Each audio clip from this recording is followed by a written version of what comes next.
For the second time ay muling nagpakasal ang mag-asawang sina Kiefer Ravena at Diana Maki. Nangyari ang beach wedding ng mag-asawa sa Ancla Beach Club and Boutique Resort sa El Nido, Palawan noong August 9, 2025. Ipinost ng Nice Print Photography sa Instagram ang mga video at litrato ng mag-asawa na kuha sa kanilang second wedding na dinaluhan ng kanilang respective families at malalapit na kaibigan nila. Nakasuot ng beaded white gown ang dating Pinoy Big Brother housemate, habang naka-off-white suit and pants with matching bow tie naman ang basketballista.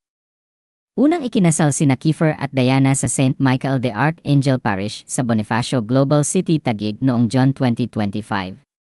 Ibinalita ng mag-asawa noong March 2025 na magiging mommy at daddy na sila dahil buntis si Diana sa unang anak nila. Ngunit malungkot na ibinalita nila sa programang Fast Talk with Boy Abunda noong July 2025 na nakunan si Diana sa first baby sana nila.